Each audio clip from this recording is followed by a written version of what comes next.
Herkese merhabalar, ben Huri. Huri Metek Mutfak'ta kanalıma, mutfağıma hoş geldiniz. Tembel işi, tepside elmalı kurabiye tarifi hazırlıyorum. Yapımı gerçekten çok kolay, hızlıca hazırlayabilirsiniz. Tarifimize hiç bekletmeden hemen başlayalım. 125 gram tereyağı, 1 adet yumurta, 1 su bardağı sıvı yağ, 1 su bardağı süt, 1 su bardağı toz şeker, 1 paket vanilya, 1 paket kabartma tozu yoğuralım.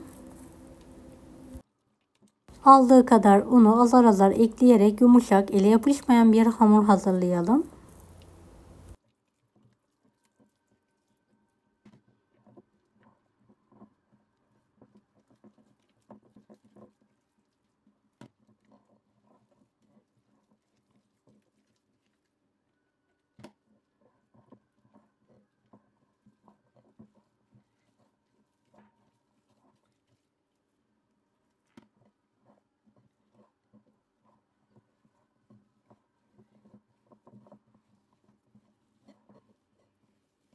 Beni hangi ülkeden veya şehirden izliyorsunuz merak ediyorum. Yoruma yazarsanız sevinirim.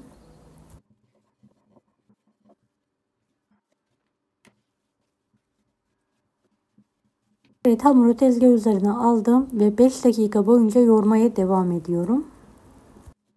İki eşit olacak şekilde ayıralım ve beze haline getirelim.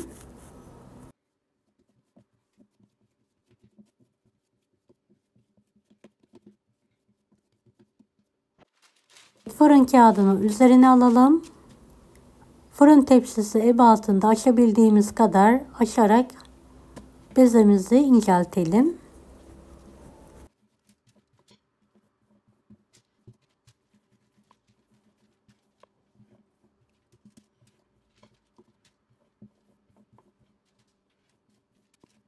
Evet, büyütebildiğim kadar büyütüyorum ve videodaki gibi kenarlarını katlayarak düzeltiyorum. Bu yöntemle muntazam bir şekilde kare hazırlayabilirsiniz.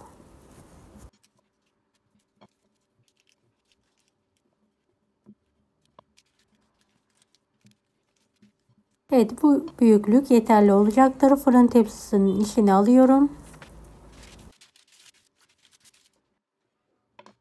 Kağıdı serdiğim tepsiye hazırladığım hamuru alıyorum ve düzeltiyorum.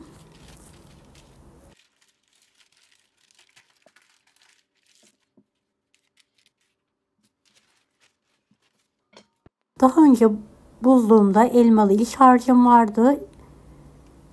İç harçtan bolca tepsinin her tarafına gelecek şekilde yayıyorum.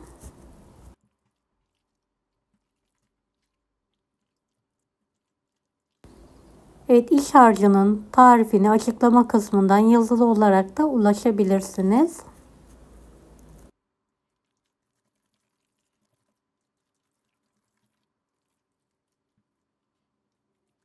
Bolca iç harçtan koyuyorum. Normal elmalı kurabiyelerden daha fazla elmalı iç harç kullandım.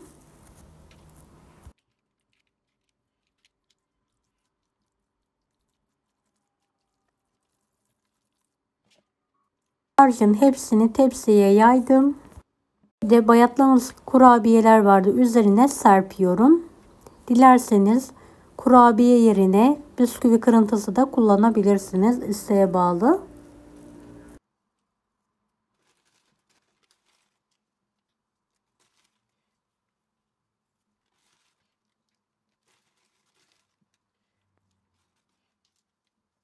Evet, bu kırıntılar elmanın sulanmasını önleyecek ve kıyır kıyır harika bir kurabiye elde etmiş olacağız.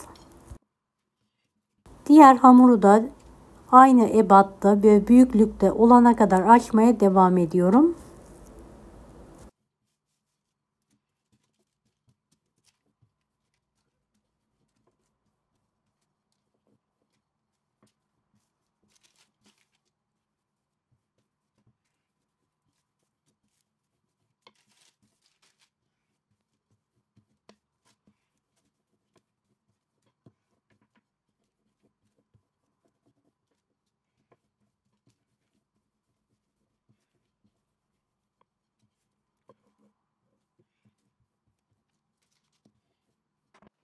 Kenarlarını da katlayarak düzeltiyorum en son.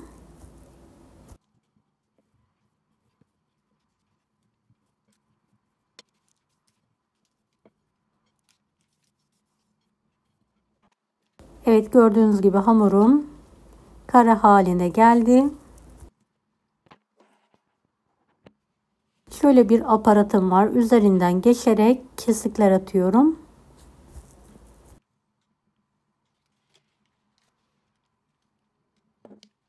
Dikkatli bir şekilde hamurumu tepsinin üzerinde kapatıyorum.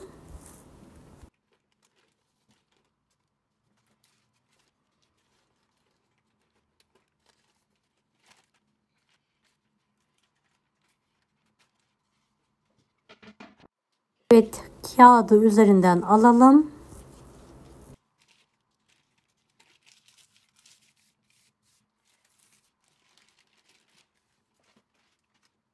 Kenarlarını da hamur kartıyla düzeltiyorum.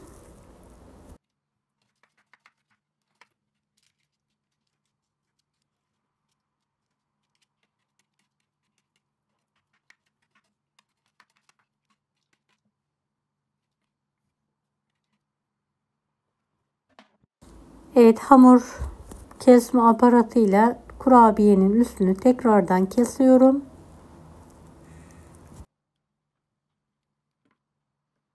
Böyle bir aparatınız yoksa sade olarak da bırakabilirsiniz.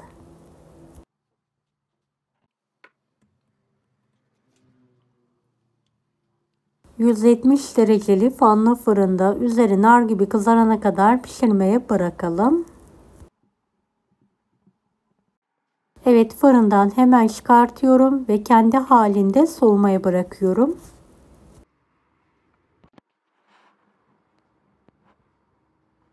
Soğuttuğumuz elmalı kurabiyenin üzerine pudra şekeri serpiyorum. İsteğe bağlı serpebilirsiniz.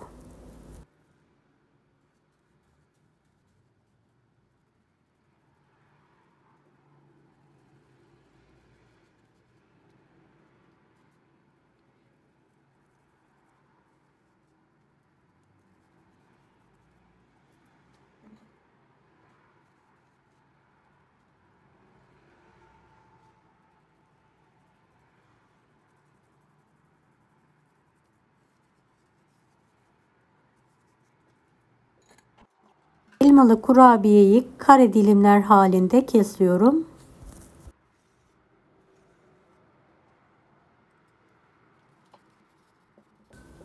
Benim kurabiyem biraz ılıktı. Soğuk olarak dilimlemenizi tavsiye ederim. Daha muntazam dilimler elde etmek için soğuk dilimleyiniz.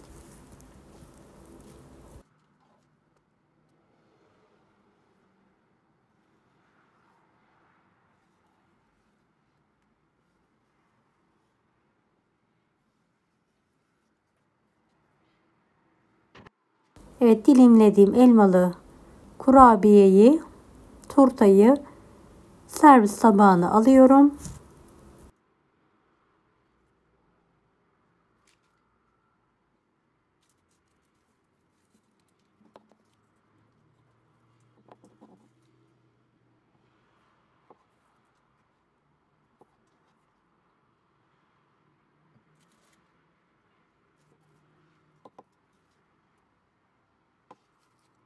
Elmalı, kıyır kıyır, harika oldu.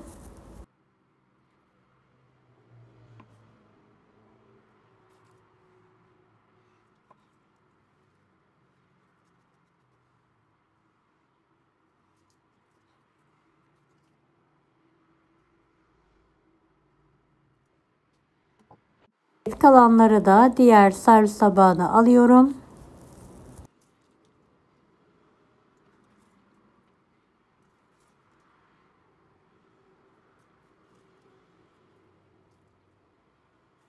Ve ikrama hazırlıyorum. Deneyecek olan herkese şimdiden kolaylıklar dilerim. Kanalıma ücretsiz abone olmayı unutmayın. Bir dahaki videolarda görüşmek üzere. Allah'a emanet olun. Hoşça kalın. Daha farklı tarifler için bunları da izlemeyi unutmayınız. Kolay gelsin herkese.